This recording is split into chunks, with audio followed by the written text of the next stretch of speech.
Muy buenas tardes, muy buenas noches. De parte del equipo verde de la Universidad Bíblica Latinoamericana, les doy la bienvenida a este conversatorio sobre justicia climática. Estamos como equipo verde de la universidad haciendo estos conversatorios una vez cada 2 meses para darnos la oportunidad de escuchar de personas que están trabajando a favor de la creación en diferentes maneras. Hemos estado trabajando estos temas ya por 2 años y nos alegra mucho que ustedes han decidido compartir este espacio con nosotros y nosotras esta noche. Yo me llamo Carla Cole, yo soy la directora de la Escuela de Ciencias Teológicas aquí en la universidad y tengo el privilegio de moderar el equipo verde. Entonces, esta noche está con nosotros Guido Parientos, Marcos Hare de nuestro equipo verde va a hacer la presentación de Guido y del tema que nos toca trabajar esta noche. Entonces, otra vez, bienvenidas, bienvenidos. Yeah. Bueno, buenas noches. Como Carla mencionó, me llamo Marcos, soy de los Estados Unidos trabajando con la Universidad Bíblica Latinoamérica en su programa de justicia climática y estamos muy agradecidos esta noche a recibir a Guido Barrientos. Es biólogo, permacultor y agroecólogo. Actualmente es presidente del 9º Congreso Latinoamericano de Agroecología, que se va a realizar en octubre de este año, acá en Costa Rica, aunque va a ser virtual. También es miembro de la Sociedad Científica Latinoamericana de Agroecología y es miembro de la Red de Agroecología acá en Costa Rica. Y va a estar compartiendo esta noche sobre la restauración de ecosistemas y la agricultura y la agroecología. Bienvenido, Guido, y gracias. Buenas noches a todos y a todas. Más bien muy agradecido con la invitación que me hace la Universidad Bíblica y me parece que es un tema realmente importante en este momento de convulsión, no solo en el país, sino a nivel mundial, para qué está pasando con nuestras fuentes básicas de alimento y qué está pasando con esos recursos naturales de los cuales finalmente los seres humanos seguimos siendo totalmente dependientes, que de alguna forma tenemos que garantizarlos para asegurarnos un futuro. Voy a compartirles entonces la presentación.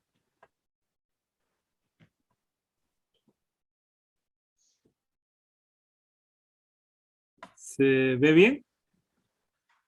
Sí, se ve muy bien. Muy bien. Bueno, vamos a conversar un poquito sobre la agroecología y un poco el papel que tendría en esa necesaria restauración ecológica. No solamente ya cuido de la naturaleza, sino cómo ayudamos a que se recupere, recobre su vitalidad y nos proporcione los recursos naturales necesarios para satisfacer las necesidades de la población humana. Ahora, ¿cuál es el problema? ¿Por qué hoy nos preocupamos tanto de este tema si siempre los seres humanos hemos hecho un uso de esa naturaleza y de alguna forma la modificamos? Desde que tenemos, digamos, o pensamos en las formas más básicas y sencillas de vivienda, de agricultura o de casa, ¿verdad? Esa interacción, esa acción de los seres humanos con la naturaleza de alguna forma la ha modificado. Pero es que el punto actual es que los niveles de tecnología que ha logrado el ser humano hoy día realmente está realizando en la naturaleza cambios demasiado acelerados, muy fuertes, ¿verdad? Porque lo que ha cambiado realmente en la historia del ser humano es la escala y la intensidad de la extracción y uso de los recursos naturales y luego el devolverle a la naturaleza una enorme cantidad de desechos de la actividad humana, ¿verdad? En pocas palabras, estamos usando demasiados recursos demasiado rápido. Y esto, pues, la Tierra está teniendo serios problemas para poder seguir abasteciéndonos. Esta modo de producción o modo, digamos, en que los seres humanos han llegado a producir y a utilizar los recursos naturales responden a una lógica que podríamos llamar de producción industrial capitalista globalizada. ¿Por qué este nombre? Bueno, industrial porque realmente procura producir el mismo objeto miles de veces, repetir el mismo objeto miles de veces, y además es capitalista porque privilegia la ganancia, y globalizada porque está, digamos, interconectando todo el mundo. Digamos, hoy día posiblemente son poco las cosas que se producen en un solo lugar. La mayoría de las cosas provienen los insumos de diferentes países, se arman en otro país y luego se distribuyen a todo el planeta Tierra, ¿verdad? Y esta lógica, esta forma, digamos, de producir a grandísima escala y buscando maximizar las ganancias, pues ha generado una gran cantidad de crisis a nivel planetario, tanto de diversidad biológica, que hoy día inclusive la pérdida de la diversidad biológica de este planeta puede incluso dificultar seriamente la vida en el planeta para los seres humanos, incluso antes que el calentamiento global. Recordemos que el ser humano, digamos, surgió en este planeta dada la enorme biodiversidad que se produjo en este planeta, pero que hoy día con nuestro sistema de producción y de vida estamos reduciendo considerablemente esa diversidad. Pero también estamos reduciendo mucho la diversidad cultural que era típica de los grupos humanos, ¿verdad? Que en diferentes partes del mundo se relacionaban con diferentes recursos naturales y generaban, digamos, una interacción con esos recursos naturales que podríamos llamarle un tipo de cultura particular. Hoy día más bien no solamente se reduce la biodiversidad, se homogenizan los cultivos, sino también se homogeniza la cultura a nivel mundial, ¿verdad? Más o menos, ¿verdad? La industria le sirve que todos vistamos igual, que todos consumamos prácticamente lo mismo para seguir vendiéndonos. Pero también hay crisis con el agua potable. Aquí en Costa Rica hemos empezado un invierno bastante severo, bastante grande. Llueve mucho, pero la disponibilidad de agua potable cada vez se dificulta más, ¿verdad? También la producción de desperdicios en diferentes etapas y procesos, digamos, de las actividades humanas. Ya la naturaleza no tiene la capacidad para procesarlas de forma adecuada, ¿verdad? Y estamos generando contaminación también del recurso agua, ¿verdad? En enormes cantidades. Crisis alimentaria y agrícola, ¿verdad? No solamente es la parte productiva agrícola que está teniendo problemas en términos de no un uso adecuado, sino un abuso de los recursos naturales para la producción agrícola, sino también la misma alimentación, ¿verdad? Los mismos productos alimenticios que consume la población, muchos no son de una calidad adecuada, muchos incluso pueden tener problemas de contaminación por el exceso de agroquímicos en la producción agrícola. Y también crisis climática, energética, digamos, todo lo relacionado a esta variabilidad climática que cada vez se hace más extrema, ¿verdad? De los calientes y secos más grandes a las lluvias e inundaciones más fuertes que hemos percibido, digamos, cada vez se perciben más frecuentemente alrededor del mundo. Y energético, bueno, porque es el gran tema, cuál va a ser la energía que va a sostener, digamos, a la sociedad hacia adelante cuando ya el petróleo está empezando no solo a, digamos, a agotarse, sino sobre todo a generar problemas fuertes de cambio climático con la producción de CO2. Y finalmente, creo que la última crisis que hemos notado, ¿verdad? Son las crisis sanitarias, crisis que como el COVID, ¿verdad? Tiene que ver mucho con esa reducción significativa que ha tenido la vida silvestre en el planeta de sus hábitats naturales, y que eso le ha posibilitado entrar en mayor contacto con los seres humanos, y ahí puede incluso brincar, digamos, alguna o que otra enfermedad, digamos, que le afecta a estos organismos silvestres le puede brincar al ser humano.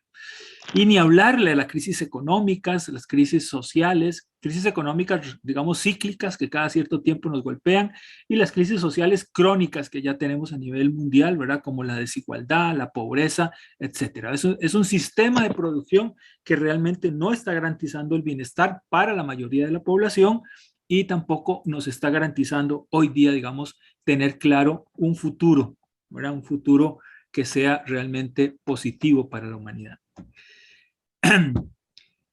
Hablando específicamente de la agricultura, este factor, digamos, o esta actividad, uno podría decir que es de las pocas actividades humanas que realmente es esencial.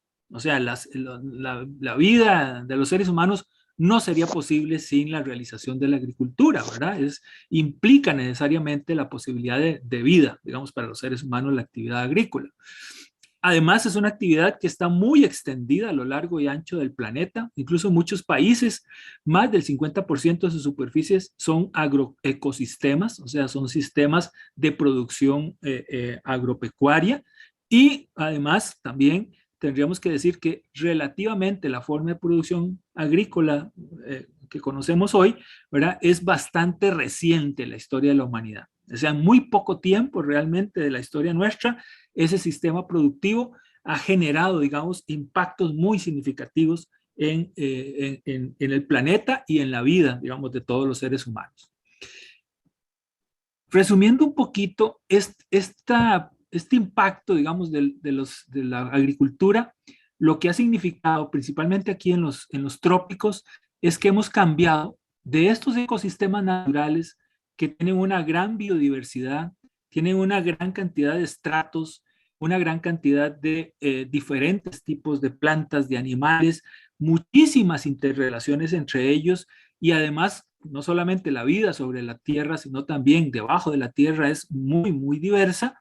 Hemos cambiado estos ecosistemas naturales por agroecosistemas, sistemas de producción agrícola, ¿verdad? Pero predominantemente del tipo monocultivo, como este cultivo de piña típico, ¿verdad? En donde literalmente es un mar de piña. Aquí prácticamente es una sola especie la que predomina.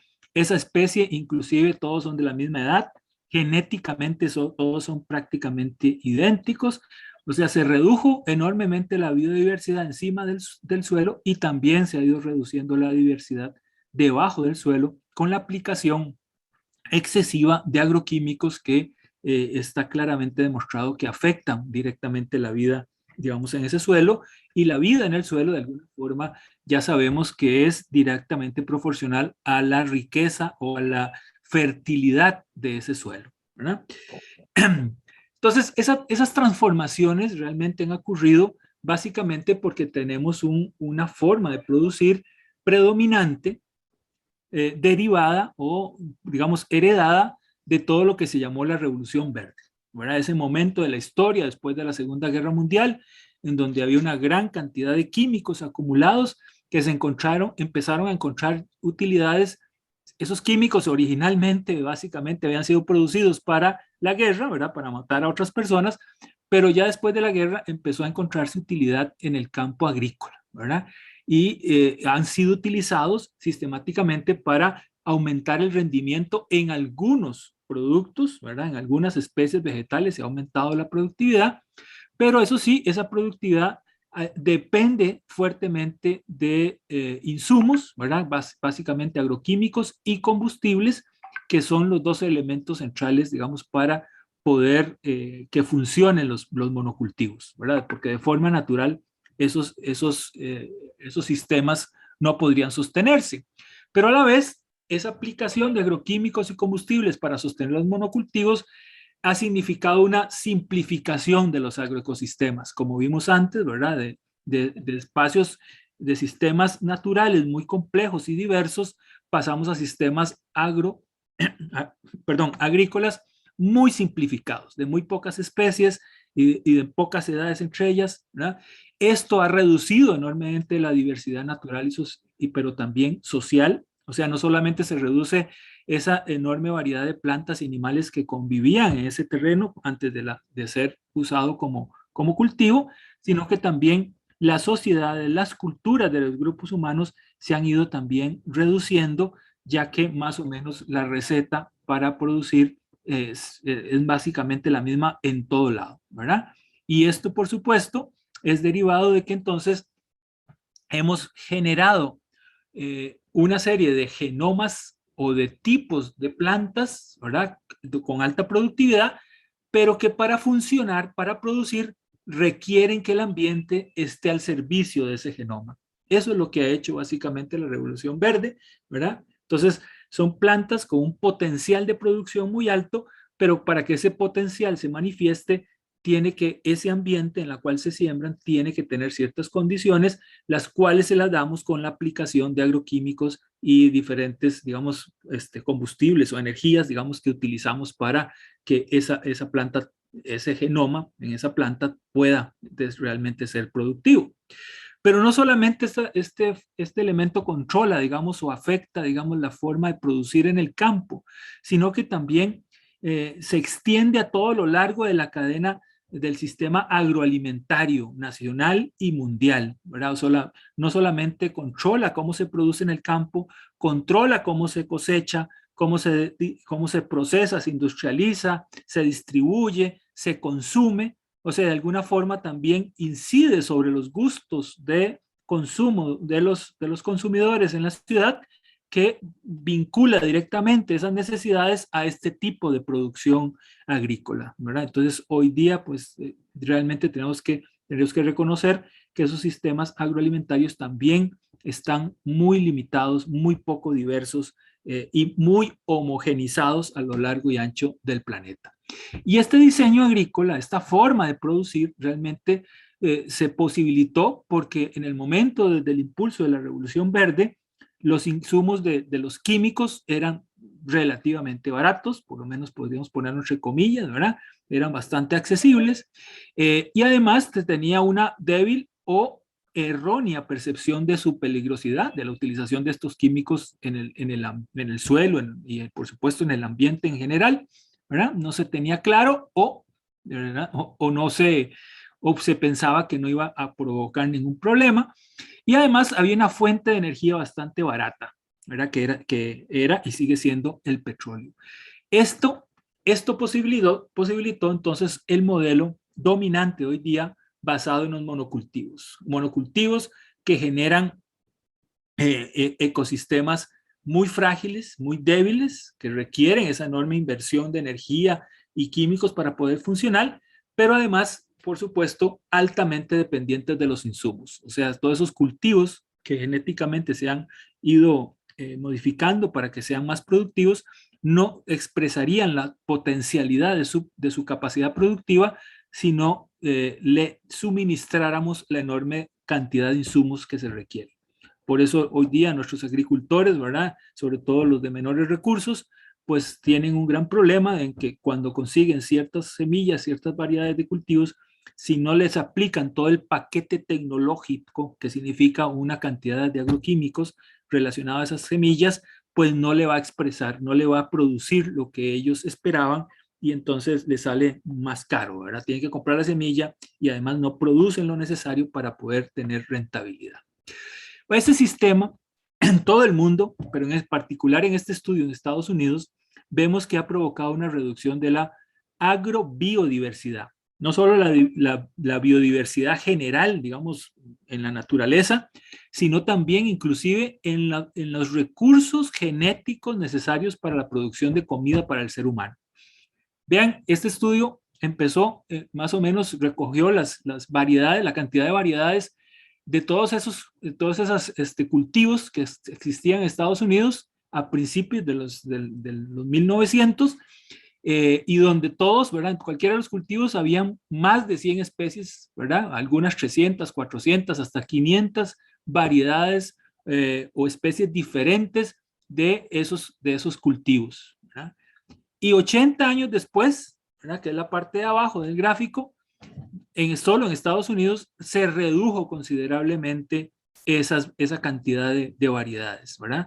Quedando muy pocos. De alguna forma, esos fueron los privilegiados, los escogidos por el sistema agroindustrial y de alguna forma también impuestos en el gusto del consumidor para que buscara ese tipo de alimentos y por lo tanto justificara ese tipo de producción en el campo. Pero aún más allá, ya también el PNUMA advertía desde el 2016 que ese tipo de agricultura convencional a nivel mundial ya era responsable del 60% de la pérdida de la biodiversidad terrestre en el planeta Tierra, 24% de las emisiones de gases de efecto invernadero, 33% de los suelos degradados y un 20% de la sobreexplotación de acuíferos. O sea, realmente el impacto en el ambiente, en los recursos naturales, ha sido muy severo y sigue, ¿verdad? Y sigue siendo muy importante, ¿verdad? Y ahí es donde uno dice, ¿cómo hacemos? Porque este impacto difícilmente puede ser absorbido por un mundo finito, por un mundo que tiene recursos con ciertas limitaciones, ¿verdad? No es cierto, digamos, que sea un mundo que uno pueda pensar que no tenga fin, ¿verdad? Eso cuando yo estaba en la escuela nos enseñaron que algunos recursos naturales eran inagotables, no era posible gastarlos, ¿verdad? Y que uno podía usarlos todo lo que quisiera, como por ejemplo los peces en el mar, o el agua potable, o los árboles, ¿verdad? Y hoy día nos hemos dado cuenta que teníamos una visión totalmente equivocada. Los recursos naturales son finitos, se pueden gastar o los podemos contaminar a un punto que después no podemos utilizarlos, y aún así la sociedad humana sigue, digamos, a un ritmo de consumo, ¿verdad?, que no logra recomponer, restaurar estos enormes daños que estamos provocándole a la naturaleza. Entonces aquí surgiría la duda que mucha gente la plantea, incluso profesionales en agronomía la plantean. ¿Qué será que la agricultura tiene que pagar esos costos tan altos para seguir produciéndole comida a la población? ¿Verdad? Puesto que no podemos dejar de producir comida para la población, ¿verdad? ¿O será que entonces no es posible producir sin agroquímicos? ¿Verdad? Al día de hoy ya no es posible eso. Ahí desde la visión de la agroecología es que el tema no es poner en duda la agricultura tiene que seguir existiendo. Como dije desde el inicio, es una actividad humana esencial, pero el modelo predominante, ese modelo que básicamente uno podría decir que responde a un paradigma simplificador y productivista, simplificador porque reduce, ¿verdad?, los ecosistemas, los ecosistemas naturales los reduce a agroecosistemas muy simplificados, ¿verdad? Y además productivista porque básicamente solo mide el éxito a partir de la producción por kilos o por toneladas por hectárea, ¿verdad? Y cuánto recurso, cuánto dinero genera eso. Pero no toma en cuenta todos los otros aspectos que de alguna forma esa actividad está afectando, ¿verdad? Por ejemplo, no toma en cuenta la erosión que se causó en ese suelo cuando se produjo ese cultivo, no toma en cuenta la contaminación de las fuentes de agua cercanas a ese cultivo con los agroquímicos, o sea, no toma en cuenta una serie de factores que se han venido acumulando a través del tiempo y que hoy día de alguna forma es lo que llama, ¿verdad? Lo que pone el grito en el aire, ¿verdad?, de que estamos provocando impactos muy severos que no estamos reportando, no estamos en ninguna fórmula, digamos, contable está saliendo esos gastos. De hecho, eso es lo que los economistas llaman las externalidades, o sea, los factores que no se pueden medir con precisión, ¿verdad? Se sabe que está afectando, pero no se puede medir precisión, entonces no entran en juego en la balanza ahí contable de gastos e ingresos, ¿verdad?, para saber si al final era o no era rentable esa actividad, ¿verdad? Entonces, ¿cuál es el gran desafío que tenemos? Bueno, tenemos que impulsar una producción agrícola, pero que sea basada en un tipo de agricultura que logre empatar la producción de alimentos que sean variados, de calidad y en cantidad suficiente, con la protección de los recursos naturales que nos garanticen a la sociedad en conjunto un futuro, ¿ok? que haya seguridad de que vamos a tener recursos naturales para nuestros hijos, para los nietos y para los hijos de ellos, etcétera, etcétera, así generación tras generación. Entonces, necesitamos avanzar hacia sistemas productivos sustentables, ¿verdad?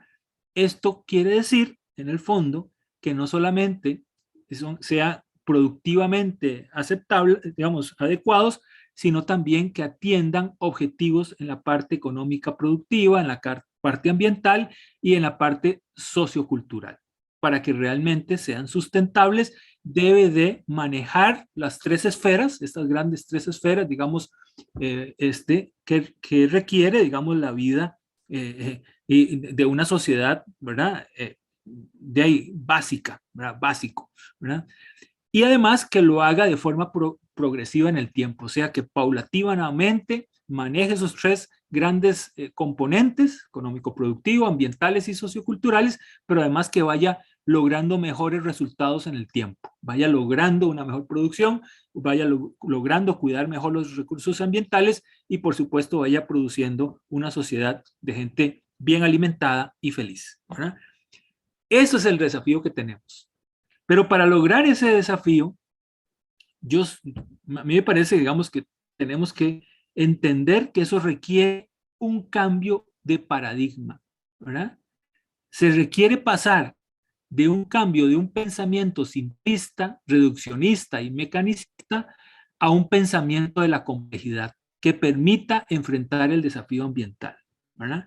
Es un cambio de chip. Es un cambio de paradigma, de forma de entender y de ver la vida que requiere realmente un cambio profundo en cada uno de nosotros, tanto profesionales como a nivel de la sociedad en general, que nos permita entender la complejidad que es el planeta Tierra, lo interconectado que están todas sus partes, el papel del ser humano, ¿verdad? Que no está encima del planeta Tierra. El planeta Tierra no está al servicio de las necesidades del ser humano, sino que el ser humano es parte de la enorme red de vida, ¿verdad? De esa enorme biodiversidad que se produjo en ese planeta Tierra.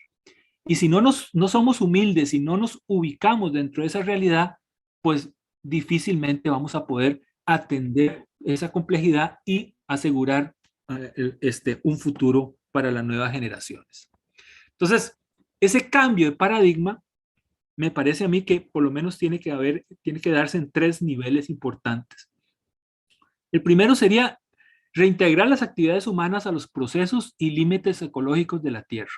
Ya lo señalé, ¿verdad? Es una tierra finita, es una tierra que tiene límites y por lo tanto el crecimiento de las actividades humanas no pueden ser indeterminados. O sea, no puede existir un crecimiento económico eterno, permanente, porque eso no tiene lógica con un mundo con recursos limitados, ¿verdad?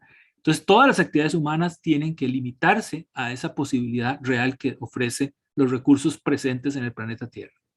Pero además hay que regenerar o restaurar, ¿verdad? Esa diversidad cultural y ecológica que ha caracterizado al planeta Tierra por muchísimo tiempo, que realmente es un periodo relativamente muy corto de la sociedad moderna que ha roto esa diversidad, ¿verdad? Que la ha reducido, la ha homogenizado y que nos ha generado entonces enfrentarnos frente a una gran disyuntiva, ¿verdad? En términos de que o mantenemos los niveles de consumo y de crecimiento que estamos teniendo en este momento, lo cual no garantiza futuro, o realmente recomponemos ese pensamiento, cambiamos de chip y empezamos a no solo a respetar la naturaleza, sino a ayudarle a que se recupere para que genere esa capacidad tanto productiva como de recursos naturales, como de absorción de los desperdicios de la sociedad moderna,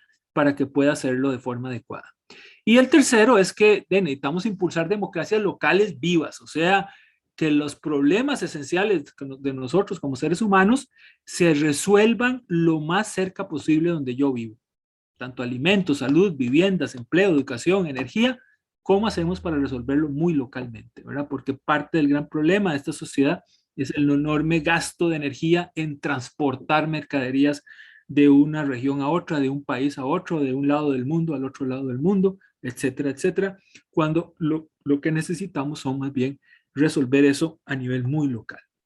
Entonces, perdón, entonces la estrategia, ¿verdad?, que deberíamos de buscar en un manejo agroecológico sería impulsar sistemas agroalimentarios, insisto, no solo el tema de la producción agrícola, sino de toda la cadena agroalimentaria, que muestre una producción eficiente y rentable. Por supuesto, necesitamos producir eficientemente y además que sea rentable, o sea, que no genere pérdidas.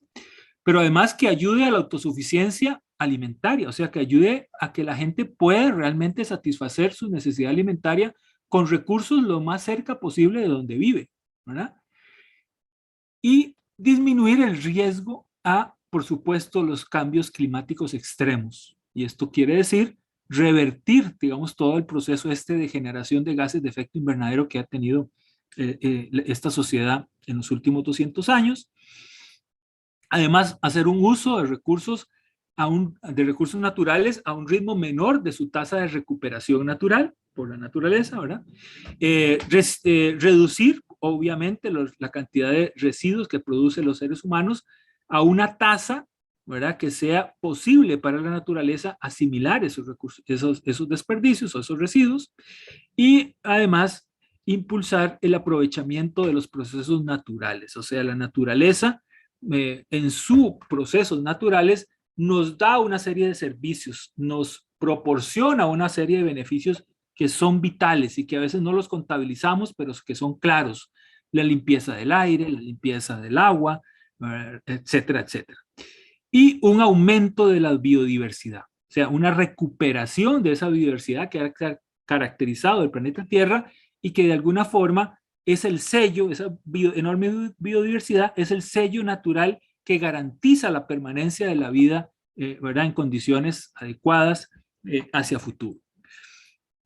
¿Esto es posible en agricultura? Claro que sí, es totalmente posible. De hecho, ¿verdad?, todavía quedan resabios o formas de producción que de alguna forma muestran esa posibilidad de producir de forma sustentable. Vean este cuadro que compara la agroindustria, o sea, esa producción basada principalmente en monocultivos, con la producción campesina. Y si bien la producción campesina dispone, comparada con la agroindustria, dispone de muy pocos recursos, tierra, por lo menos tierra, ¿verdad?, arable, ¿verdad?, con maquinaria, pues agua, combustibles, ¿verdad?, dispone muy poco comparado a lo que dispone la agroindustria, pero en términos de producción de alimentos para la población, la agroindustria produce entre un 25 y un 50%, mientras que la producción campesina produce entre un 50 y un 75%. O sea, gran parte de los alimentos que hoy está satisfaciendo a la población en este mundo no viene de la agroindustria, viene todavía de la producción campesina. Si lo comparamos en términos de empleo, en la agroindustria se genera 1, mientras que en la producción campesina se generan 3 empleos, o sea, reduce el desempleo considerablemente la producción campesina. En términos de variedades comestibles, ya sean plantas, animales, insectos, algas, peces, o sea, cualquier cosa que el ser humano tenga la capacidad de alimentarse, ¿verdad?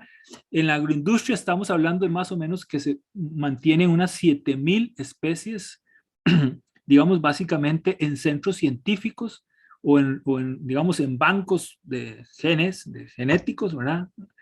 Mientras que en la agricultura campesina, en esas miles de millones de pequeñas fincas alrededor de todo el mundo, más o menos se conservan unos 2 millones de variedades comestibles. O sea, aún la biodiversidad está presente ahí, ¿verdad? Todavía hay áreas donde se conserva y necesitamos conocerla, estudiarla, aprovecharla y regenerarla, ¿verdad? Volverla a restablecer, digamos, como la norma en todo lado, en cualquier sistema productivo.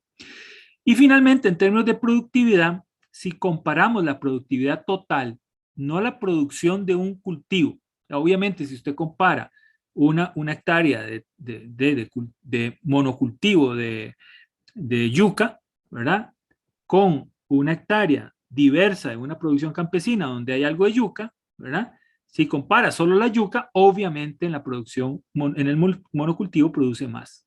Pero si comparamos la productividad total, ¿verdad? La producción total de esa hectárea, la producción total de una hectárea de policultivo en la producción campesina es apenas, o digamos que la agroindustria necesitaría hectárea y media en monocultivo para producir lo mismo, ¿verdad? Entonces, efectivamente tenemos evidencia de que la productividad en policultivo, en sistemas que no son diferentes, digamos, al monocultivo, ya puede tener efectos ambientales, sociales y por supuesto productivos muy diferentes. Entonces, la clave es la agrobiodiversidad. Si queremos sembrar comida y mantenerla, la riqueza, ¿verdad?, de esos recursos naturales, necesitamos crear sistemas agrobiodiversos, pero con que esa agrobiodiversidad sea funcional. ¿Qué quiere decir eso? Que diferentes recursos en esa finca cumplen cumplen no solo diferentes funciones, sino que cada función es cubierta por varios recursos de esa finca, de tal forma que las funciones esenciales siempre están protegidas por la diversidad de recursos que las están atendiendo. Y esto entonces, esa agrobiodiversidad, aumentar esa agrobiodiversidad en las zonas de cultivo, ayudaría, uno, a disminuir la necesidad de insumos externos a esas fincas de cualquier naturaleza que sean, a mejorar la variedad y calidad de alimentos en esos agroecosistemas y por supuesto a diversificar la dieta de la población que vive de esos agroecosistemas y finalmente a fortalecer los servicios ecosistémicos. O sea, esos servicios que la naturaleza nos da sin cobrarnos nada. ¿Cuáles son esos servicios vitales para impulsar esa agrobiodiversidad? El ciclado de nutrientes, o sea, que los nutrientes no se pierdan del sistema productivo, sino que se mantengan sus ciclos cerrados dentro del sistema productivo. La regulación de plagas y enfermedades, ¿verdad? O sea, que el equilibrio que naturalmente se da para regular estas plagas y enfermedades en los ecosistemas naturales, ¿cómo hacemos para replicarlo en los sistemas agroproductivos? Por supuesto, el servicio de la polinización que nos dan las abejas, las mariolas, etcétera, ¿verdad? Es vital para mantener la producción de nuestros cultivos. La mejora de flora y fauna silvestres, que no solamente contribuyen a la diversidad, sino que también son un elemento clave, digamos, de salud mental, ¿verdad?, para la población, ¿verdad?, convivir con ellos, verlos, disfrutar de los paisajes donde está toda esa vida silvestre. Los ciclos hidrológicos, o sea, la limpieza del agua, la limpieza del aire también.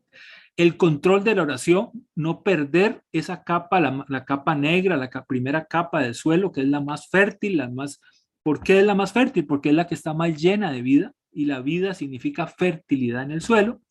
Y por supuesto la regulación del clima, ¿verdad? Todos esos son servicios vitales que la naturaleza, los recursos naturales bien cuidados nos pueden seguir proporcionando por muchísimo tiempo. Lo contrario a lo que nos está pasando hoy día, ¿verdad?, que estamos atentando contra esos recursos naturales, y esto pues nos imposibilita que la naturaleza nos dé todos estos servicios, y estamos sufriendo, digamos, de la carencia de algunos de ellos ya de diferentes maneras. Entonces, además, aumentar la biodiversidad, entonces, biológica y cultural, va a ser base de un nuevo modelo agrícola fundamental, ¿verdad? Tendría que ser un componente básico de esa nueva forma de hacer agricultura, pero esa nueva forma de hacer agricultura no se trata simplemente de volver a los sistemas campesinos.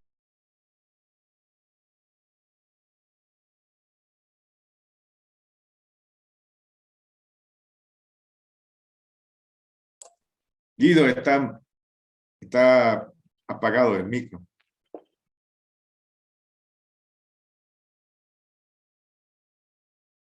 Es mi audio el que se perdió. Ahora sí, ¿ya me oyen?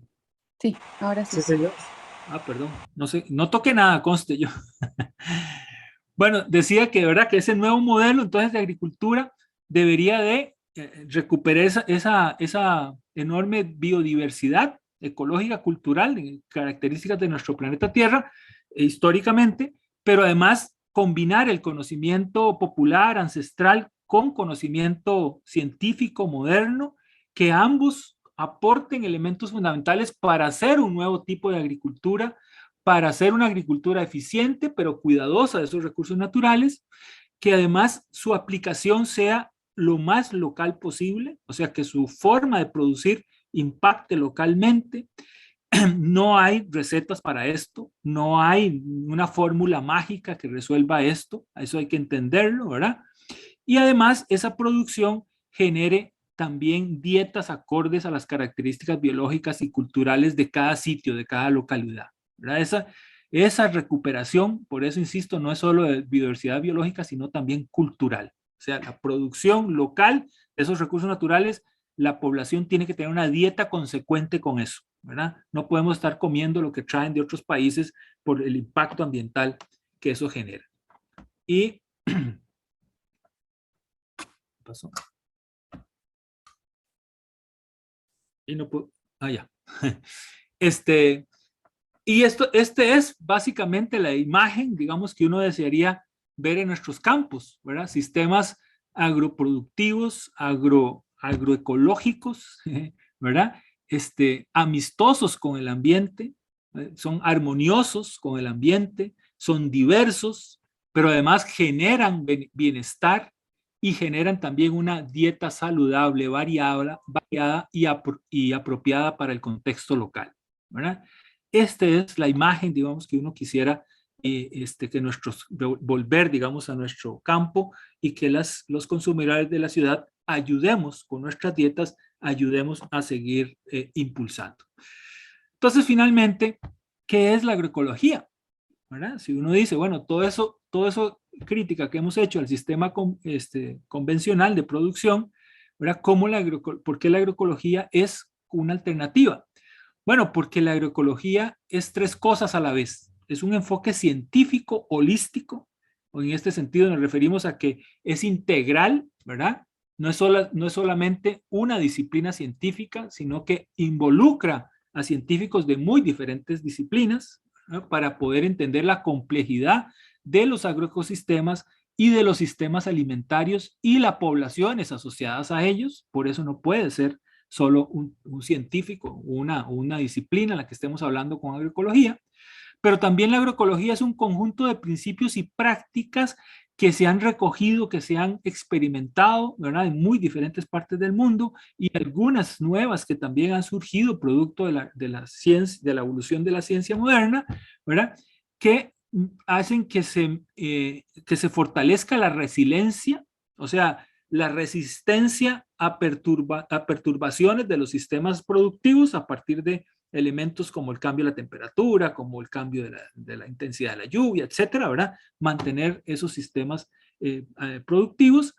Y además también es un movimiento social y político que busca nuevas formas de considerar la agricultura, la transformación, la distribución y el consumo de alimentos y sus relaciones con la sociedad y la naturaleza.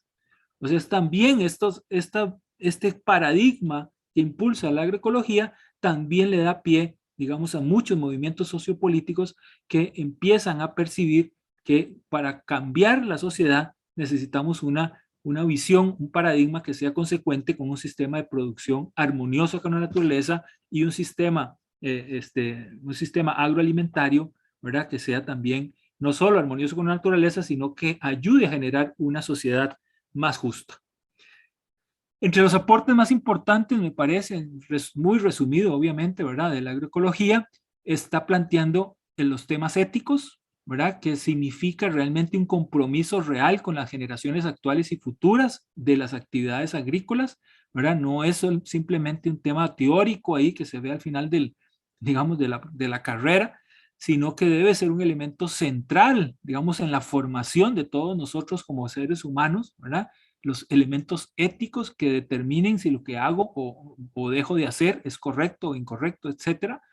Y que, por supuesto, éticamente involucre o valore, ¿verdad?, esos conocimientos ancestrales y campesinos que son fundamentales. No podemos recurrir, digamos, al error de que la sociedad moderna es superior a todas esas culturas y civilizaciones anteriores, ¿no? Cada civilización ha tenido sus características, su desarrollo, y muchas han generado conocimientos muy valiosos que no aunque haya pasado mucho tiempo, no por eso, digamos, no dejan de ser útiles y aplicables en este momento. En los elementos conceptuales que la agroecología nos ha aportado también es el abordaje holístico, ¿verdad? Un abordaje de un pensamiento muy complejo, como es efectivamente la realidad y el funcionamiento de este mundo, ¿verdad?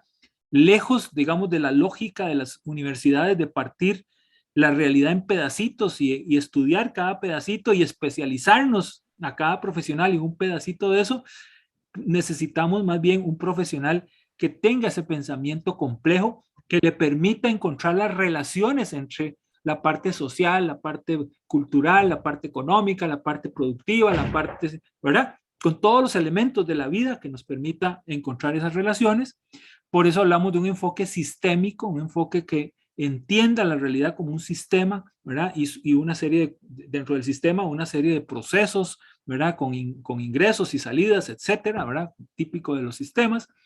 Y además un análisis multidimensionales. O sea, no solamente hay que preocuparse por la parte ambiental, también por la parte social, económica, política, o sea, todos estos elementos juntos que determinan la realidad y reconocen varios tipos de conocimiento, ¿verdad? O sea, impulsan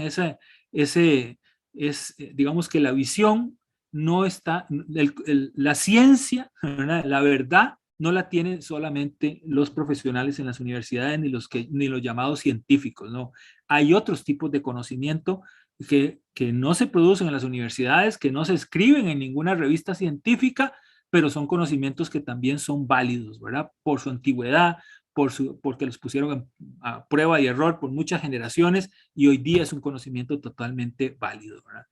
Y finalmente también la agroecología procura, digamos, aportar en términos más de actitud, ¿verdad? De las personas, de mantener siempre un espíritu crítico, de pensar siempre a largo plazo, ¿verdad? ¿Qué impacto tiene esta actividad o esta decisión o esta acción, ¿verdad? A largo plazo, de trabajar de forma interdisciplinaria, que es fundamental si queremos realmente afectar integralmente la realidad, modificarla, transformarla solo de forma interdisciplinaria y manejar la incertidumbre de la complejidad, ¿verdad? Los profesionales nos da mucho miedo la incertidumbre, ¿verdad? Tratamos de que las conclusiones sean totalmente verificables, estadísticamente mostrables, ¿verdad? Pero hay circunstancias en las cuales la complejidad de la realidad es tal que la incertidumbre seguirá prevaleciendo, ¿verdad? Y a veces necesitamos entrenarnos para poder trabajar con esa incertidumbre. Y la agroecología, como dijimos antes, no tiene recetas. Lo que es realmente, lo que proporciona es una serie de principios, y esos principios lo que son directrices generales que construyen o constituyen los pilares fundamentales, ¿verdad?, de la práctica de la agroecología. Es un resultado de la aplicación conjunta de su visión y de los valores intrínsecos dentro de la agroecología, y llevan a prácticas diferentes al ser utilizadas en lugares y contextos diferentes. No hay recetas y aplicación de un principio, el resultado va a ser diferente dependiendo de ese contexto donde se aplica. Y como ejemplo nada más de algunos de los principios, digamos en las 4 grandes esferas, ¿verdad?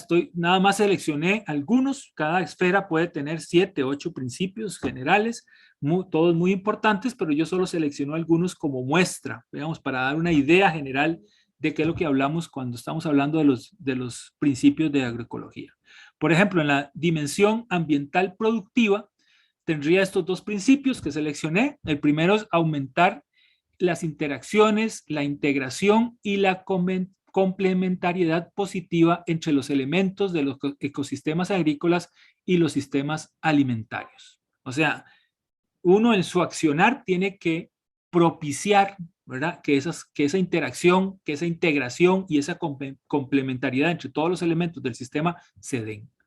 Otro principio es optimizar y cerrar los ciclos de recursos, nutrientes y biomasas dentro de los mismos sitios lo más local posible, que no haya salida de esos recursos, ¿verdad? Que no haya pérdida, por ejemplo, de nutrientes, ¿verdad? Porque entonces necesitaríamos insumos de algún lado para poder reemplazarlos.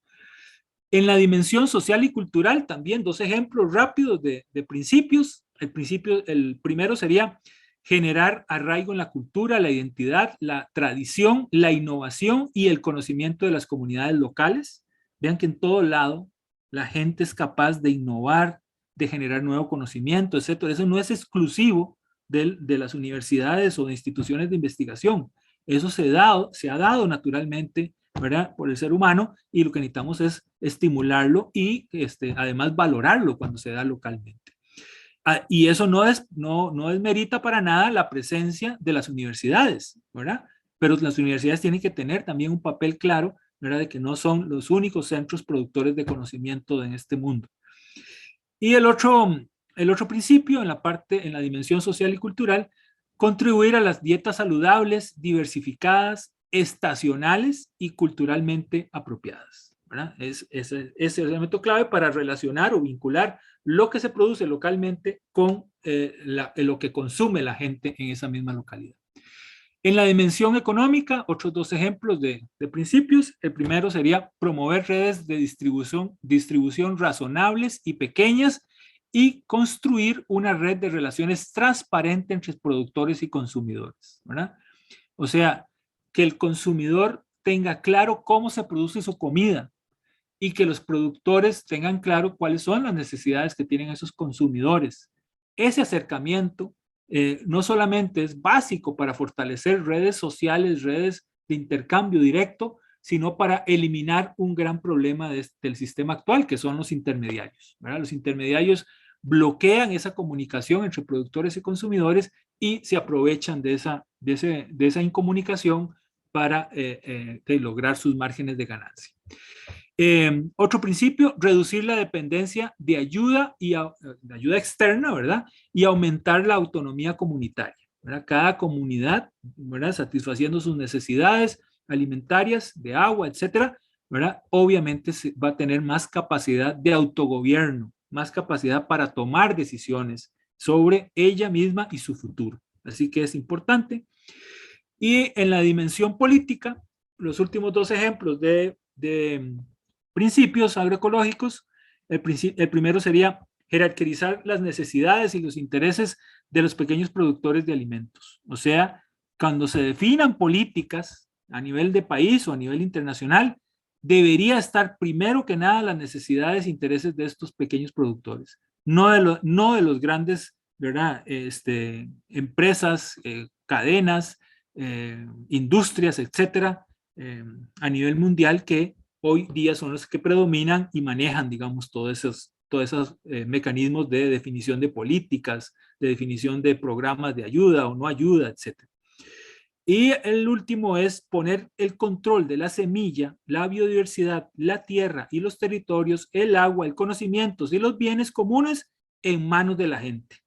Vean que es una clara posición política, ¿verdad?, de la agroecología en favor de que todos estos elementos centrales para la vida no estén patentizados, no le pertenezcan a alguna empresa, sino que estén en manos de la gente que lo necesita, que los utiliza para mejorar sus condiciones de vida. En conclusión, entonces, el modelo actual, convencional, ¿verdad?, no es sustentable ni ecológica ni socialmente. O sea, ya demostró sus problemas ecológicos que hoy día nos están llevando serios crisis, pero además socialmente cada vez es menos aceptado, ¿verdad?, por los niveles de contaminación, por el impacto, ¿verdad?, por la pobreza que genera, etc. Tiene un impacto muy negativo ese sistema predominante en la variedad y calidad de los alimentos y en la diversidad natural y cultural que estamos viendo en el planeta Tierra. La ha reducido porque está tratando de homogeneizar tanto a la naturaleza, a los sistemas productivos, agroproductivos, perdón, como a las mismas sociedades. Requerimos un cambio, ¿verdad? Es necesario cambiar ese sistema de agricultura convencional por un cambio hacia agroecosistemas sustentables. Ese cambio no va a ser de la noche a la mañana, seguramente va a necesitar un proceso, pero un proceso que defina una ruta, una dirección. Cada uno caminará a su ritmo, posiblemente en esa dirección, pero una dirección que ojalá no tenga retroceso, ¿verdad? Eso sería clave. Ese cambio de fondo implica un nuevo paradigma y la agroecología puede tener ese paradigma que es adecuado para el cambio y para la restauración ecológica y social de nuestro planeta Tierra, que garantice de verdad un futuro saludable, de trabajo, de bienestar, de producción, etcétera, para el bienestar de toda la población. Y termino diciendo que para profundizar estos temas en agroecología, que como toda ciencia ha venido evolucionando, ¿verdad? Todo esto que hemos hablado no fue producido por una persona en un determinado momento, sino que es un conocimiento que se ha venido reflexionando, creciendo, madurando a través del tiempo por diferentes autores, pensadores que sistematizan, etcétera, ¿verdad? Y aparte, por supuesto, de muchos sectores de productores, de la población, etcétera. Para profundizar en este tema de agroecología, los quiero invitar a que participen en el 9º Congreso Latinoamericano de Agroecología, cuyo lema es Diversidad Biocultural para la Salud de las Comunidades y los Ecosistemas. Y se realizará del 5 al 7 de octubre, acá en Costa Rica, de manera virtual. Van a haber el 10 y el 11, van a haber giras agroecológicas, que esas sí son presenciales, y los invito para que ahí está el sitio web, la página que tiene el Congreso, para que puedan informarse más, no solamente de las temáticas que se van a desarrollar, los ejes temáticos que va a abarcar, sino sobre todo, ojalá, que los motive a participar con diferentes tipos de contribuciones que hemos pensado para favorecer de que la población, ¿verdad? Intercambie conocimiento, aporte a ese espacio de reflexión profunda que es un congreso, ¿verdad? Entonces es un congreso científico, pero que muy abierto, ¿verdad?, a población no académica, ¿verdad? Estamos muy interesados que la población no académica tenga un papel destacado en ese congreso, aportando sus experiencias y también siendo parte de los espacios de reflexión, discusión, etcétera, que se van a generar durante el congreso. Y muchísimas gracias por escucharme y con mucho gusto, si hay comentarios, preguntas, quedo a sus órdenes.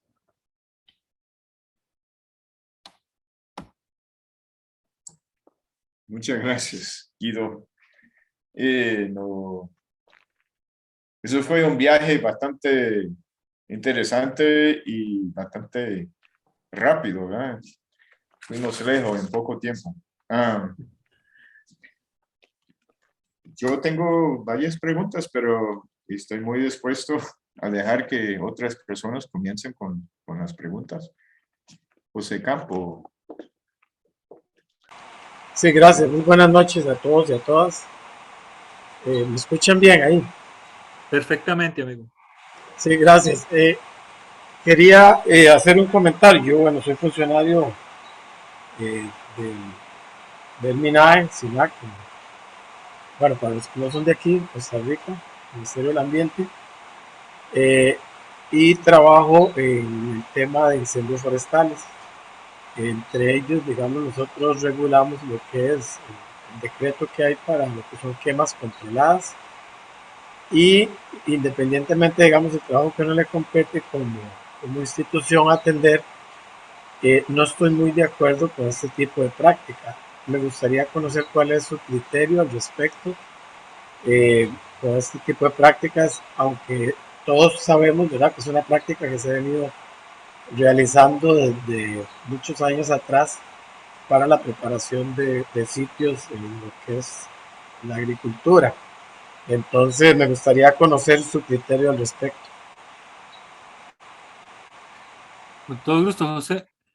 Digamos que el sistema de talar una parte del bosque y quemarlo, y en base a la ceniza que se produce de esa quema, prácticamente funcionaría como un abono, ¿verdad?, para poder tener por lo menos 2 o 3 años de cosechas. Ya después, ya las lluvias lavarían, digamos, suficientemente el suelo como para que ya se empobrezca de esas cosechas.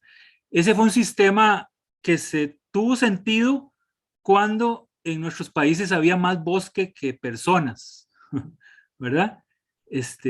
Entonces, de ahí había siempre la posibilidad de dejar ese pedacito del bosque que ya quemamos y utilizamos para producir, e irnos a buscar otro pedacito del bosque para volver a repetir la tala y la quema. Pero hoy día, obviamente, eso no tiene ningún sentido, no es viable ecológicamente, ¿verdad? Porque hay mucho más personas que bosque, ¿verdad? Los hemos reducido muchísimo en las áreas boscosas. Entonces, la quema ya no sería una alternativa. Por dicha, más bien hoy hemos desarrollado una cantidad de técnicas impresionantes. Acá en Costa Rica, la agricultura orgánica se ha desarrollado muy fuertemente y propone una serie de técnicas que sin agroquímicos, ¿verdad? Efectivamente conservan la semilla, la abonan, ¿verdad? La cuidan con diferentes aplicaciones para que no tener problemas de plagas, insectos, enfermedades, etcétera, y sea altamente productiva, ¿verdad? Y así ustedes pueden visitar cualquier finca de un productor orgánico acá en el país. Es impresionante, digamos, cómo crecen ahí los vegetales, y por supuesto son fincas muy diversas de las cuales deberíamos de aprender.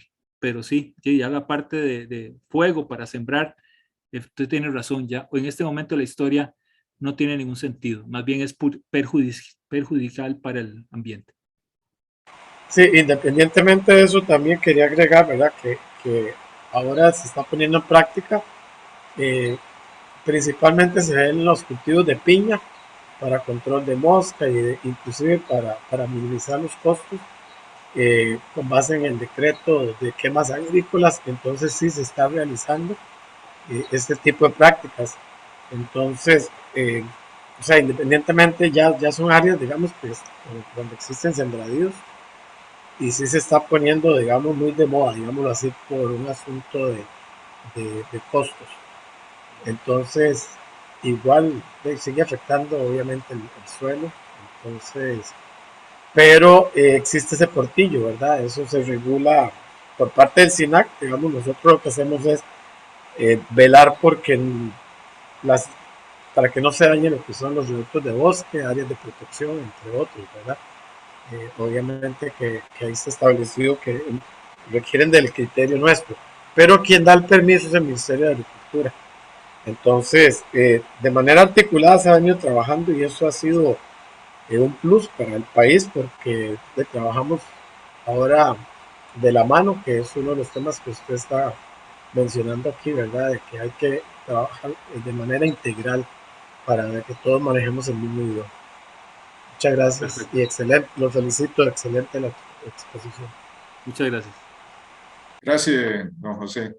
Tenemos otro José que tiene una pregunta que...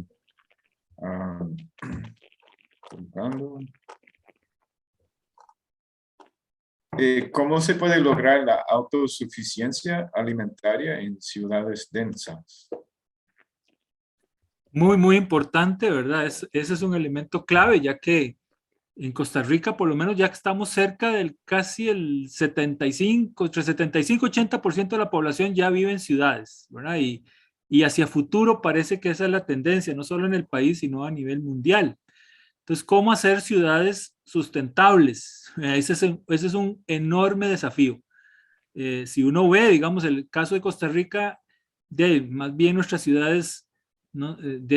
Son un problema serio por la falta de planificación que han tenido, por el crecimiento aceleradísimo que han tenido, y por, digamos, construir no a la orilla del río, sino en el mismo cauce del río, o construir en zonas muy laderosas, etcétera, que los hacen además de una ciudad muy vulnerable. Y además de la congestión vehicular, que ya no caben en ningún lado esos carros, ¿verdad? Entonces, todos esos elementos nos hacen que cuestionarnos si este tipo de ciudad será una ciudad sustentable.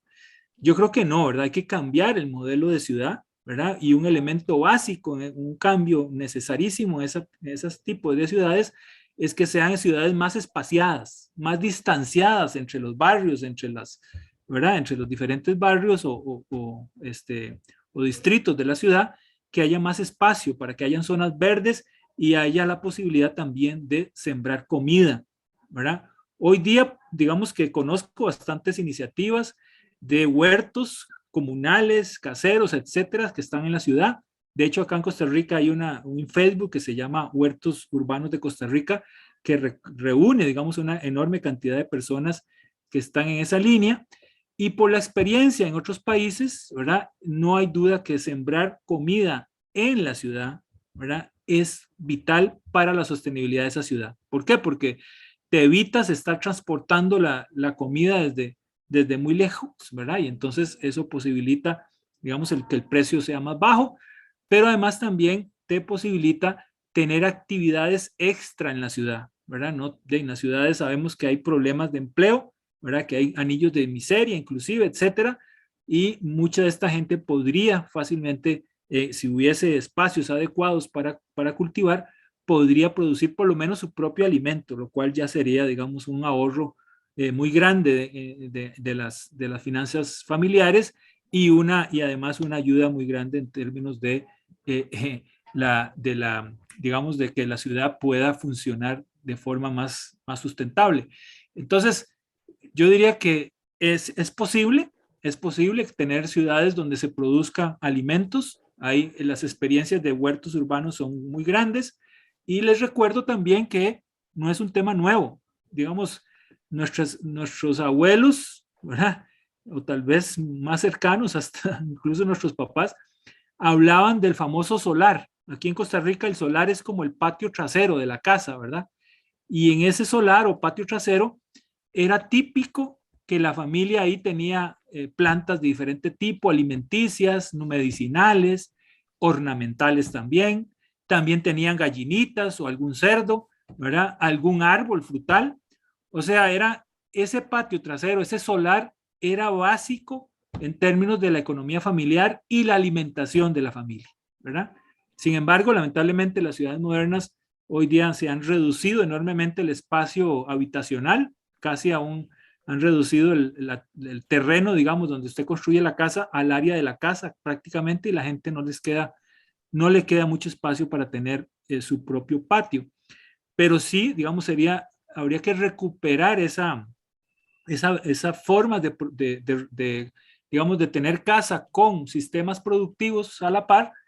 Habría que recuperarlo en la ciudad. Y solamente repensando la ciudad, replanificándola y, por supuesto, aireándola, o sea, metiéndole más espacio entre los barrios para generar áreas verdes que embellezcan, permitan una mejor calidad del aire y ojalá también permitan la siembra de alimentos en mayor escala. Gracias, Guido. Manuel Carriel tiene una pregunta. ¿Cuál es la diferencia entre agricultura orgánica y agroecología? Pero antes de usted contestar, quiero preguntar a Karen, no me acuerdo cuáles son los límites en cuanto al tiempo, o a Carla. ¿Tenemos un límite? Podemos seguir dialogando. Todavía son las 7:12. Perfecto. Entonces, la diferencia entre agricultura orgánica con y todo gusto. agroecología. Sí, digamos, perdón, disculpe, siempre pasa, ¿verdad? Siempre pasa. La agricultura orgánica, estrictamente, digamos, lo que hace es garantizar que la producción de alimentos no incluye químicos, lo cual está muy bien, digamos, y garantiza ciertos niveles de salud de esos alimentos. Sin embargo, no necesariamente es sustentable. O sea, puede haber una agricultura orgánica que dependa de gran cantidad de insumos externos a la finca o externos al sitio, lo cual, ¿verdad?, estaría en contra, digamos, de esa sustentabilidad que hemos venido hablando. Y además también, por lo menos aquí en el caso de Costa Rica, la agricultura orgánica, para enganchar a los agricultores para que se hagan orgánicos, se promovió como una agricultura cuyo precio, ¿verdad?, iba a tener un plus, o sea, una un sobreprecio, digamos, comparado con los productos de la agricultura convencional, y esto ha hecho que entonces acceder a esos productos de agricultura orgánica ya se ha vuelto un poco elitista, o sea, un poco difícil para la mayoría de la población, digamos que no tiene recursos suficientes para ese nivel de gasto. Esto, digamos, que es un problema en términos de poder satisfacer las necesidades, digamos, de la sociedad en su conjunto. Sin embargo, la agricultura orgánica, también hay muchos agricultores orgánicos que plantean claramente que no lo reducen solo a un sistema de producción, sino que dicen que agricultura orgánica es un estilo de vida, ¿verdad? Y en ese sentido, como estilo de vida, no solamente les interesa la parte productiva, sino la parte social, económica, ambiental, etcétera, ¿verdad? En ese sentido, se acerca más a la concepción de agroecología, ¿verdad? Ahí nos acercamos más. Cuando usted considera la agricultura orgánica como un estilo de vida, se acerca más a la agroecología. Ahora, finalmente, habría que decir también que estrictamente en Costa Rica, que eso no pasa en otros países, pero en Costa Rica, a raíz de la ley de agricultura orgánica, de producción orgánica, se llama así, ley de producción orgánica del año 2007, en esa ley se equipara el término agricultura orgánica, se equipara a agroecología, ¿verdad? O sea, legalmente en este país es lo mismo, ¿verdad? Es lo mismo. Sin embargo, en términos prácticos, les digo, sí encontramos diferencias importantes. Ligadas un poco hacia esa concepción de producción que requiere muchos agroquímicos, muchos insumos externos, aunque no sean agroquímicos, y ligada al precio también de la posibilidad de acceder a esos productos.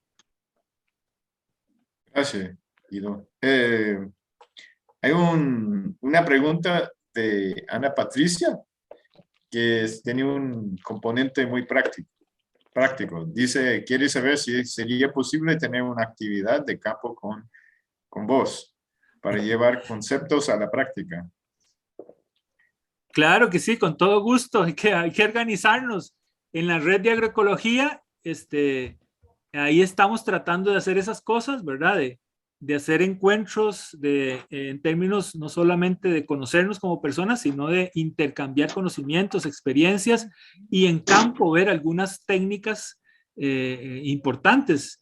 Por ejemplo, la última actividad que tuvimos como red fue en la finca de la Universidad Nacional, donde una profesora, Marta Orozco, está desarrollando un sistema sintrópico, ¿verdad? Entonces es un sistema de producción adaptado, digamos, al trópico, ¿verdad? En donde casi que la siembra de comida va ayudando a generar, prácticamente a regenerar el bosque, ¿verdad? Es un sistema bien interesante y ahí los conocimos. Entonces, sí, más bien la invito a la persona a que pueda contactarnos, tal vez directamente en el Facebook de Agroecología Costa Rica. Facebook se llama Agroecología Costa Rica. Ahí tal vez podamos recontactarnos para pensar qué podemos hacer en conjunto, que con mucho gusto. Excelente. Creo que era Juan Hernández, que tenía la mano levantada, pero, no sé si todavía. Don Juan, si tiene una pregunta o si ya pasó. No, muchas gracias.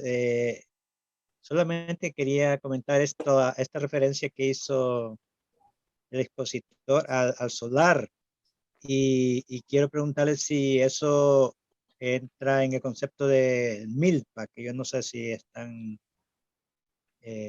si es muy conocido en Costa Rica. La milpa, yo soy adulto, yo tengo 70 años, entonces yo miré el solar que allí cultivaban de todo, ¿no? Y eso era una maravilla y tampoco se quemaba, ¿no? No había nada de eso, sino que se conservaba la vida del suelo, como usted ha señalado, ¿no? Entonces, la milpa es una variedad de productos en el mismo lugar. Entonces, el solar era igual a la milpa, sería la pregunta. Ok, la milpa en realidad es un sistema de producción más rural, más campesino. En las ciudades puede ser que alguna gente tuviera pequeñas milpas en el solar o en el patio, digamos, de la casa, pero era mucho más diverso y tendía a tener plantas como más permanentes. Entonces sí hay un poquito de variación, pero sí lo que usted aporta es muy importante en términos de recuperar esa sabiduría ancestral, porque ya la milpa, como digamos desarrollada en Mesoamérica, como ampliamente se conoce, incluía efectivamente no solo maíz, sino por lo mínimo 3 plantas, ¿verdad? Maíz, frijol y ayote. Puede ser que hubiesen mucho más variedades. Creo que he escuchado algunas milpas hasta 50 variedades diferentes de productos, pero por lo menos esas 3 deberían estar presentes cuando hablamos de una milpa. O sea, una milpa no es sembrar maíz nada más, es sembrar maíz junto con otras plantas que se van a ayudar entre sí, ¿verdad? Y esa es la idea clave que la agroecología quiere recuperar. Las plantas recuperando esa biodiversidad, ¿verdad? Tienen beneficios importantes en términos de la productividad porque, uno, se cuidan entre sí, se estimulan entre sí y generan condiciones climáticas y nutritivas en el suelo que ayudan a las mismas plantas. Entonces, en el caso de la milpa, el maíz es un producto muy demandante de nutrientes,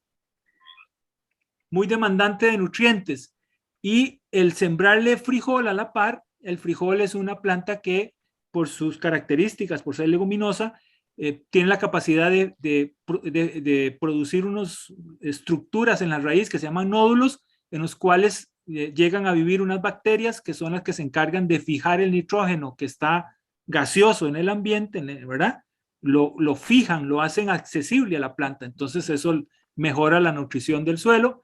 Y finalmente el ayote, que ayuda, como es una planta que se extiende por el suelo y de grandes hojas, ayuda a proteger el suelo de los rayos del sol, porque el sol directamente daña la vida en el suelo. Entonces, este ejemplo de milpa es un muy buen ejemplo de qué es lo que estamos hablando cuando hablamos de producir comida de forma biodiversa, utilizando diversos tipos de plantas que cumplen diferentes funciones, se ayudan entre ellas y garantizan una producción alimenticia adecuada y variada. Gracias. Súper bonito. De Norman Moreno. No era don Juan, ahí lo vi. Don Juan, no, la próxima pregunta, perdón. Gracias, don Juan. Gracias por la pregunta y la observación.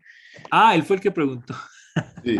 Norman Moreno quiere saber, en el caso de la agricultura a gran escala o intensiva, ¿qué alternativas podría existir con miras a un recambio hacia una producción agroecológica?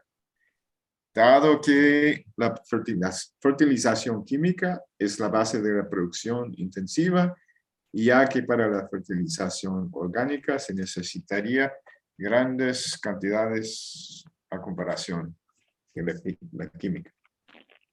Ok. Miren, este es un tema, esta es una pregunta y un tema vital, ¿verdad?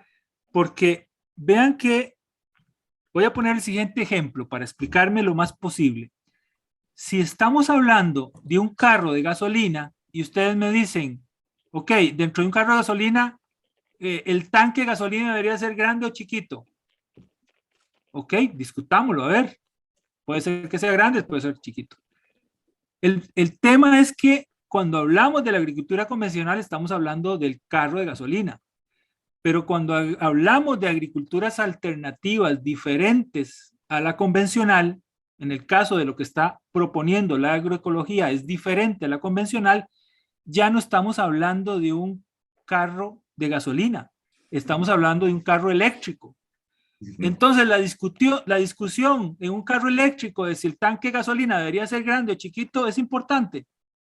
Ya no tiene sentido, porque cambiamos el paradigma, cambiamos el escenario.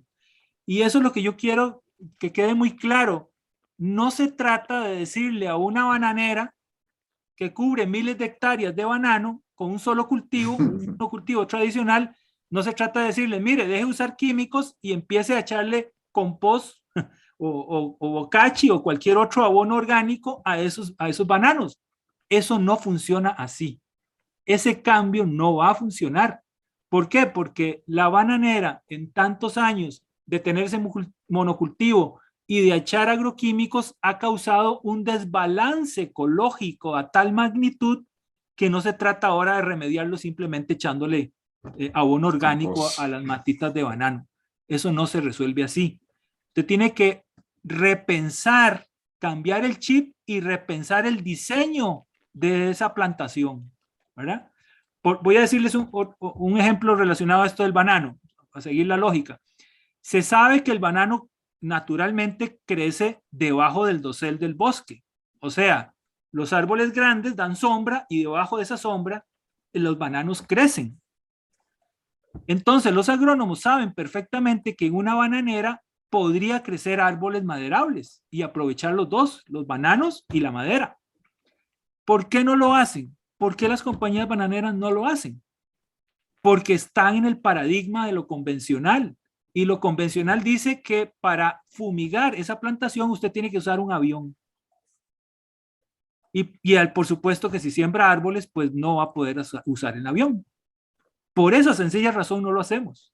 ¿Por qué? Porque están metidos en ese paradigma. Pero si yo me salgo de ese paradigma, entonces repienso la plantación de banano, la tendría que pensar en otras condiciones que ayuden a recuperar el balance ecológico, que ayuden a recuperar la fertilidad de ese suelo, que lo proteja de la erosión, que haya vegetales, capa vegetal abajo del banano que proteja el suelo, etcétera. O sea, cambiaría totalmente la disposición de la forma de producir ese banano.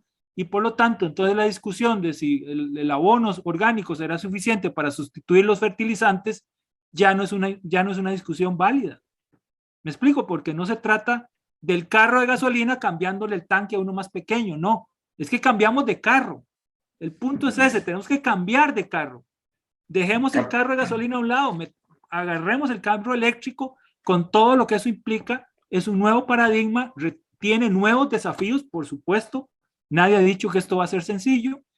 Tampoco estamos pensando en un cambio de la noche a la mañana, ¿verdad? Sino que va a ser un cambio gradual, un cambio donde posiblemente cada persona y cada sistema productivo deberá recorrer su propio camino para llegar a un objetivo, ¿verdad? Y ese objetivo es una producción sustentable, ¿verdad? Basada en agroecología o en cualquier otra filosofía, pero que responda a ese, digamos, ese nuevo paradigma de producción sustentable. Entonces, así le contestaría a la persona, ¿verdad? Que no es tan fácil como sustituir una cosa, un agroquímico por un abono orgánico, sino que hay que cambiar todo el sistema, ¿verdad? Para que definitivamente tengamos una producción sana, una producción eficaz y una producción en armonía con la naturaleza y que genere una sociedad más justa. Amén. Gracias, Guido, y gracias, don Norman, por la pregunta.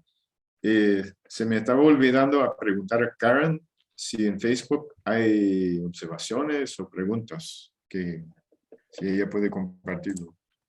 Gracias, Mark. Tenemos varios saludos y un comentario. Varios saludos desde diferentes puntos de Latinoamérica. El comentario es de Delia Leal de Guatemala y dice: en Guatemala los humedales están desapareciendo y esto afecta el cambio climático desde México, Centroamérica y a las Amazonas. Eso es todo. Sí, aquí también en Costa Rica los humedales los estamos desapareciendo lamentablemente, ¿verdad? Y es uno de los ecosistemas naturales que más nos ayudan a prevenir el cambio climático, porque no solo por la fijación de carbón, sino por el papel que tienen de limpieza del agua cuando son humedales, digamos, a la orilla del mar, por digamos que compensan o de alguna forma funcionan como barreras a todas esas, digamos, el aumento en el nivel del mar, en las olas, etcétera, que estamos presenciando hoy día. Entonces es uno de los daños ambientales que podemos percibir fácilmente en nuestros países. Perfecto. Mía Umaña, ¿tiene una pregunta? Sí, muchas gracias. Buenas noches a todos y a todas. Gracias, don Guido, por excelente exposición. Yo tengo una duda. Una que usted dijo que la ley de producción orgánica, bueno, no sé cuál ley es esa, qué número será, que si usted la conoce, que me pudiera dar el dato. Y dos es, digamos, políticamente hablando, aquí en Costa Rica, ¿en qué situación estamos con respecto a la propuesta de estos cambios de paradigma? Y también desde el Estado, ¿verdad? Digamos, de todos estos ministerios que están promoviendo, trabajando o esforzándose para realizar, creo, este cambio, ¿verdad? Entonces quería saber cómo eso, qué voluntad política, ¿verdad? Hay, porque lamentablemente se requiere, ¿verdad? Y para eso hay que hacer incidencia. Y cómo desde nuestros espacios podemos cooperar para apoyar ese tipo de iniciativas. Gracias. Gracias a usted por la pregunta. El número de ley no me acuerdo ahorita, la verdad, pero fue en el 2007 que se creó, se llama Ley de Producción Orgánica. Habría que buscarlo, pero ahorita no recuerdo el número exacto de la ley. Y sí, da un marco legal, digamos, para que se desarrollara luego un reglamento de producción orgánica en el país, es decir, producción vegetal, y en este momento se está trabajando un reglamento para producción pecuaria orgánica, ¿verdad? Que todavía no ha salido, pero entiendo que lo están trabajando. Ahora, ¿cuál es la situación política? Y bueno, esa es muy buena pregunta. Yo diría que ha avanzado, digamos. No hay duda, digamos, de que hay una conciencia mundial, digamos, de que los impactos sobre el clima, ¿verdad?, que ha provocado la actividad humana son muy severos, que las actividades agrícolas tienen una parte, digamos, de esa responsabilidad, ¿verdad?, en esos impactos. Eso no se puede negar, y que hoy día, digamos, necesitamos con desesperación ya casi, ¿verdad?, aplicar medidas y formas, digamos, que hagan retroceder esos impactos, ¿verdad? De hecho, digamos, los acuerdos en París llevaban esa dirección, ¿verdad? Que cada país dijera en qué se comprometía para disminuir, sobre todo la generación de gases de efecto invernadero, que vamos a ver si efectivamente esos acuerdos se cumplen y si nos alcanza, digamos, para que no suba la temperatura a más de 2 grados, que ese fue la meta, digamos, el compromiso. El último informe en este campo, digamos, no es muy halagador, digamos, pareciera que nos va a hacer falta, digamos, ampliar más los compromisos. Ahora, a nivel nacional, creo que Costa Rica tiene dos cosas interesantes. Uno es que nos hemos promocionado como un país verde, ambientalmente amigable, etcétera, ¿verdad? Y eso es importante, digamos, porque nos ha traído un turismo que de alguna forma demanda eso, demanda ver ese país verde, etcétera. Tenemos leyes ambientales extraordinariamente buenas, ¿verdad? A nivel mundial se reconoce, digamos, que muchísimas de las leyes nacionales en la parte ambiental son muy, muy importantes, ejemplo internacional. Pero también tenemos un problema serio, digamos, que es que los organismos encargados de la protección ambiental en el país no tienen las capacidades financieras, técnicas, institucionales suficientes para que esas leyes se cumplan adecuadamente, ¿verdad? Entonces ahí tenemos una debilidad, ¿verdad? O sea, tenemos leyes extraordinarias, pero poca capacidad para hacerlas cumplir. Y en la parte propiamente productiva, el país, digamos, ha impulsado, digamos, algunas cosas significativas. Por ejemplo, el pago de servicios ambientales fue una iniciativa, digamos, bastante fuerte acá en Costa Rica, y que de alguna forma ha evolucionado y ha permitido que muchos o grandes porcentajes del territorio nacional se proteja, no haya cambio de uso del suelo, ¿verdad? Tanto para que no se tale, pero también hay otras formas de colaborar con pago de servicios ambientales para que la gente reforeste o proteja fuentes de agua, etcétera. Hay diversidad, eso está muy bien y ha ayudado, digamos, importantemente a la recuperación. Tal vez cobertura boscosa sería decir demasiado, pero por lo menos la cobertura arbórea del país la hemos recuperado significativamente. Esas políticas nacionales a la par o sumadas a otra realidad que no podemos desconocer, que es que la situación en el agro está tan dura, ¿verdad? Los productores agrícolas la están viendo tan dura, tan difícil, ¿verdad? Que de ahí han abandonado muchas áreas de producción y de pastoreo, los han abandonado y ahí se regenera el bosque secundario, ¿verdad? Entonces, por ese lado, digamos, Costa Rica es el único país en el mundo que ha revertido la deforestación y que hoy día tiene más áreas arboladas que lo que tenía hace 20 o 30 años, ¿verdad? Creo que llegamos al 50% ya del territorio nacional, lo cual es una muy buena noticia. Y también institucionalmente se han impulsado algunas medidas muy interesantes. Por ejemplo, han habido acuerdos nacionales para impulsar una ganadería sustentable y una producción cafetalera sostenible también. Entonces, esos son, a nivel internacional, se llaman NAMAs, que son acuerdos nacionales amigables con el medio ambiente, etcétera. Por lo menos en esos dos campos se ha generado y le ha permitido, digamos, de alguna forma a Costa Rica empezar a demostrar su voluntad para caminar en este camino. Y hemos asumido también algunas otras cosas, digamos, políticamente todavía más ambiciosas, como fue comprometernos públicamente en que Costa Rica sería carbono neutral. Ahí sí me parece que fue un compromiso que posiblemente respondió a la euforia del momento, pero que hemos hecho muy poco como país para avanzar en ese sentido.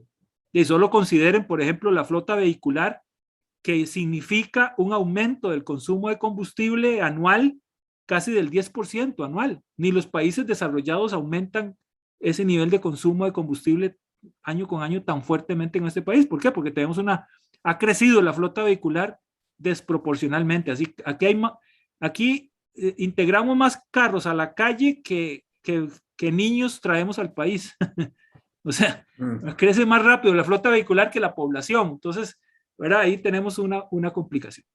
Y finalmente, la ley de agricultura orgánica, que el Ministerio de Agricultura le ha ido dando más espacio. La ley contemplaba que se creara un departamento de agricultura orgánica y eso en la administración anterior, no, tras anterior, en la de Solís, por fin se pudo establecer ese departamento y por supuesto que poco a poco se van permeando, digamos, a la parte técnica, etcétera, sobre este tipo de producción.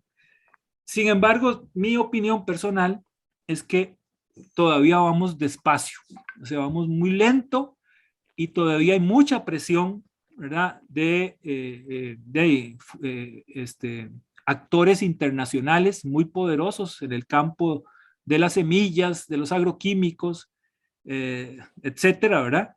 Que presionan con mucha fuerza no solo a las instituciones del Estado, sino directamente a los mismos productores. A mí parece que la falta de financiamiento desde hace 30 años, digamos, al sector agrícola de este país, digamos, al institucional agrícola que apoyaba la parte de producción agrícola, de ahí prácticamente dejó a los agricultores en manos de la asesoría de las casas que venden insumos, que venden agroquímicos.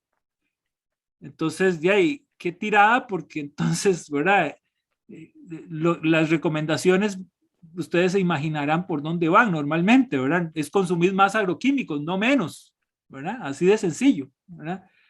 Y esto sí ha sido, me parece, una debilidad muy grande, ¿verdad? Una falta de apoyo muy grande a nuestros, sobre todo a nuestros pequeños y medianos productores, ¿verdad? Y finalmente, decir que el tipo de actividades económicas que se ha impulsado en los últimos 20 años en el país, ligadas al agro sobre todo, son básicamente exportadoras. Esa es la prioridad, ¿verdad? Pareciera que hay como una actitud, digamos, de privilegiar, digamos, todo lo que es agroexportación y esto pues tiene implicaciones muy severas en términos de impacto ambiental, ¿verdad? Y tal vez el caso de la piña, no el único, pero el caso de la piña es tal vez el que más suena, ¿verdad? En términos del rápido crecimiento que ha tenido, de problemas de invasión de zonas protegidas o humedales mismos que se están sembrando hoy día de piña, etcétera. O sea, ahí, digamos, ese tipo de actividad económica con el paradigma del monocultivo, pues nos está generando muchos problemas ambientales, no solo en reducción, digamos, de la diversidad de ciertas áreas, sino inclusive sabemos de la contaminación de aguas en algunas comunidades de la zona del Caribe del país, que el acueductos y alcantarillados tiene que estarles llevando agua en cisterna, en camiones, y no ahorita, desde hace como, no sé, 10 años o 12 años. O sea, todo eso lo pagamos los costarricenses, ¿verdad? Entonces, digamos que tratando de hacer un balance, ¿verdad? Costa Rica está impulsando una política congruente con esa visión de la Costa Rica verde, ¿verdad? Que tratamos de vender, pero con muy poca capacidad institucional para cumplirla y con un paso en la parte agrícola, sobre todo con un paso muy lento, según mi juicio, ¿verdad? Eso sí, es mi opinión personal, muy lento en ese cambio. Entonces, por ahí le podría contestar. Muchas gracias. Yeah. Gracias, Mía, por la pregunta y Guido por la respuesta. Creo que vamos a cerrar ahí. Mario, compañero mío, Mario, tenía una pregunta, pero por lo menos una parte de eso creo que se contestó Guido ya, porque su pregunta era, observando que en el Ministerio de Agricultura existe el Programa Nacional de Agricultura Orgánica, y quería saber, parte de la pregunta era si es funcional ese programa. Entonces, según entendí la respuesta, no es tan funcional. La otra parte de la pregunta de Mario es si los movimientos agroecológicos están articulados con las políticas oficiales del Ministerio de Agricultura. Y bueno, con esa respuesta vamos a cerrar, ¿verdad? Buena pregunta. Primero, digamos, no hay movimientos agroecológicos como tales en el país. Lo que hay más es un movimiento de agricultura orgánica, ¿verdad? Muy ligado a la ley de agricultura orgánica, que inclusive la lucha y el desarrollo de toda la tecnología de agricultura orgánica que ellos realizaron pudo producir la ley. Sin embargo, después de la ley, pues uno no siente, digamos, que este movimiento crezca con fuerza, con dinamismo, ¿verdad? Sino que está como bastante estancado. Sin embargo, sé que se están recomponiendo. El movimiento de agricultura orgánica costarricense, el MAOCO, se está recomponiendo, se está volviendo, digamos, articular para poder tener una voz clara frente a las instituciones, ¿verdad? Para digamos, reclamar o hacer espacio a sus propias necesidades y a su propia agenda. Sin embargo, es complicado, ¿verdad? Es complicado. El Ministerio de Agricultura tiene el departamento, sí, pero me parece que muy pocos recursos. Ese departamento tiene muy pocos funcionarios, ¿verdad? Y eso lo hemos hablado con la directora del departamento, doña Rocío, ¿verdad? De los limitadísimos recursos que tiene, pero en ese marco, digamos, procuran, digamos, hacer capacitaciones y hacer, digamos, impulsar dentro del ministerio y sobre todo con el sector de extensionistas del ministerio, impulsar el tema, ¿verdad?